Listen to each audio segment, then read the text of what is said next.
Oui, moi je m'appelle Gérald Pré. J'ai fait mes études de doctorat à la Sorbonne, à Paris.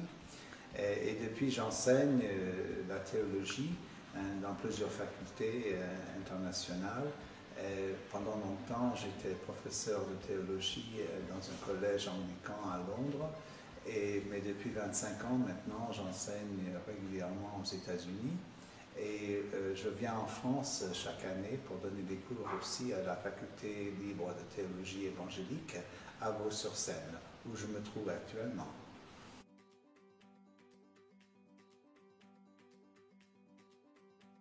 Oui, la question est compliquée parce que tout dépend de comment vous allez interpréter le mot biblique. Il y a certaines personnes qui pensent que être biblique signifie que le mot doit apparaître dans le texte lui-même. Mais ça, c'est beaucoup trop simple. Il faut aller plus loin parce que le mot Trinité ne se trouve pas dans le Nouveau Testament, mais la doctrine y est présente parce que vous avez des textes où on parle du Père, du Fils et du Saint-Esprit. Je vous cite par exemple Galates 4, 6, où l'apôtre Paul, parlant aux Galates, leur dit que les chrétiens, parce qu'ils sont fils de Dieu, Dieu le Père a envoyé l'Esprit de son Fils dans le cœur des croyants pour qu'ils puissent crier « Abba, Père ». Donc vous avez l'Esprit du Fils qui crie « Père ». Et c'est ce genre de texte où on voit les trois personnes de la Trinité qui sont présentes et d'une manière bien intégrée dans l'argument de l'apôtre. Et c'est de cette manière-là qu'on arrive à la doctrine trinitaire. Le mot Trinité n'est qu'un mot, c'est inventé si vous voulez, mais pour éviter de dire Père, Fils et Esprit chaque fois. Donc c'est un terme technique pour décrire la réalité qui est présente dans le texte néo-testamentaire.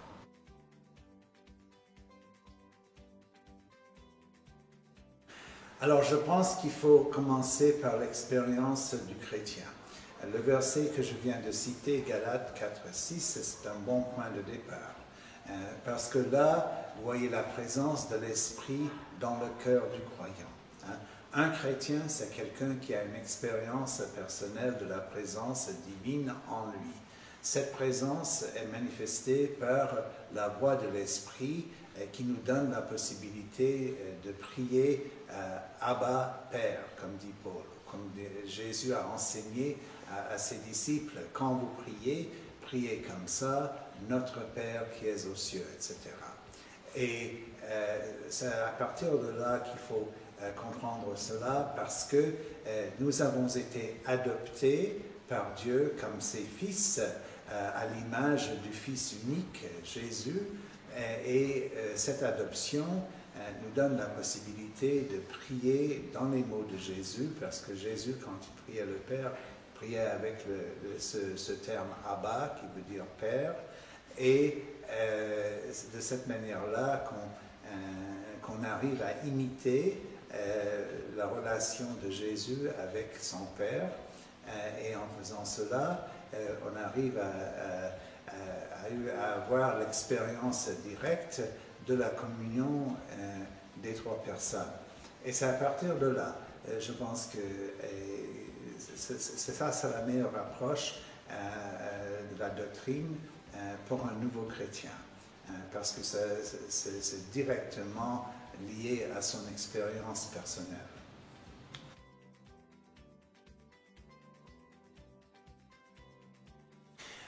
L'Évangile, c'est l'accomplissement de la volonté divine. Et quelle est la volonté divine? La volonté divine est le salut de l'homme. Mais comment un Dieu éternel, un créateur hors de sa création, peut entrer dans le monde qu'il a créé, peut s'associer avec les pécheurs, pour prendre sur lui le péché des hommes, pour mourir afin de payer la dette de ce péché-là. Alors il est évident que Dieu, dans son être éternel, ne peut pas faire ça, parce que Dieu est immortel, il n'est pas matériel, ce n'est pas un homme finalement, il n'habite pas dans le temps et l'espace. Mais comme ça, il a envoyé son Fils, le Père a envoyé son Fils afin de pouvoir accomplir sa volonté. Et le Fils, qui n'est pas le Père, mais qui est associé au Père évidemment, qui partage la nature divine du Père, prend sur lui une autre nature, la nature humaine, qui est capable de mourir, qui est capable de porter les péchés de l'homme. Et c'est justement ça qu'il a fait, le Fils. Et puis le Fils est rentré au ciel et a envoyé son Esprit afin de nous adopter, parce qu'on est adopté non pas par le Père directement et non pas par le Fils, mais par l'Esprit qui fait le devoir du Père et du Fils pour nous. Donc, c'est dans l'Évangile, c'est l'expérience de ce salut, de cette adoption par l'Esprit à la suite de l'œuvre d'expiation des péchés accomplie par le Fils selon la volonté du Père. Donc, tout le cadre de l'Évangile est à comprendre dans ce sens-là.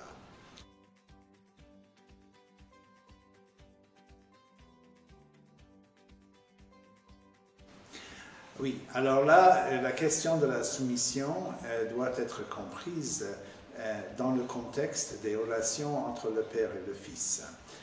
Tout ce qu'a fait le Fils qui a accepté de faire la volonté du Père. C'est la volonté du Père de sauver le monde, de sauver les hommes.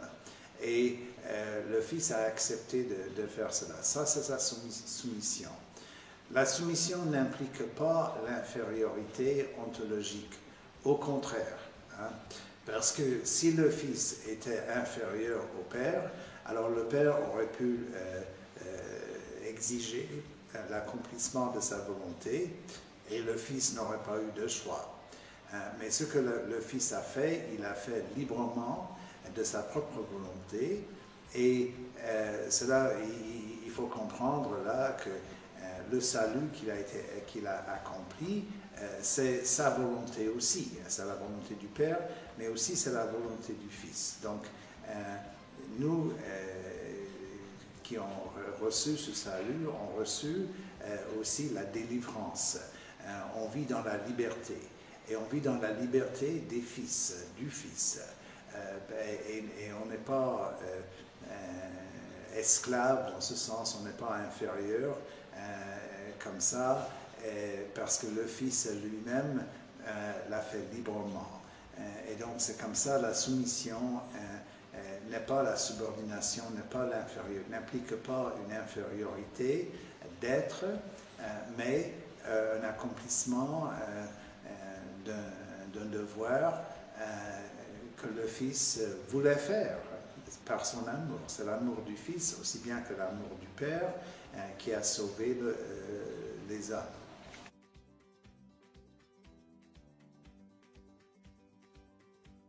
Oh, alors la prière enseignée par Jésus et la prière comme on la retrouve dans le Nouveau Testament est dirigée d'abord au Père. On prie le Père. Mais on prie le Père avec l'aide du Fils, dans le Fils, parce qu'on est Fils, on est le Fils adopté, et dans l'Esprit. C'est l'Esprit qui nous donne les paroles qu'il faut pour prier. Donc, toute l'adoration chrétienne, toutes les prières chrétiennes sont au fond trinitaires. Ils sont établis dans un contexte trinitaire.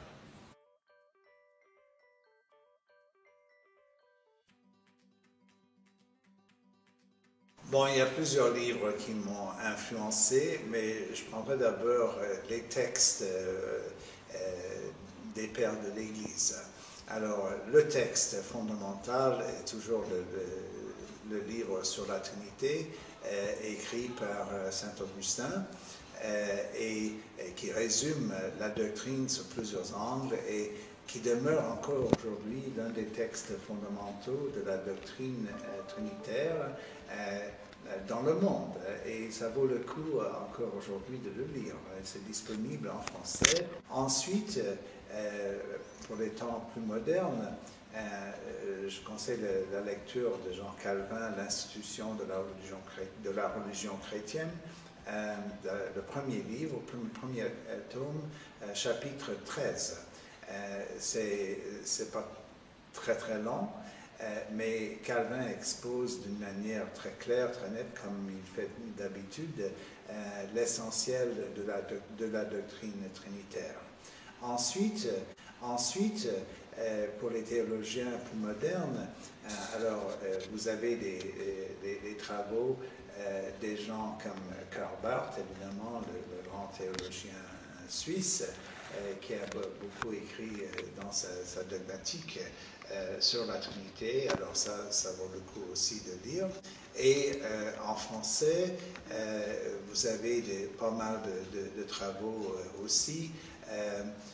Par exemple, de Jean Gallo, qui pendant longtemps était professeur de théologie à Rome, un Français quand même, et lui, il a écrit de manière très, très claire, très simple sur la Trinité. Et il y a pas mal de gens comme ça qui ont traité le sujet et qui m'ont beaucoup influencé.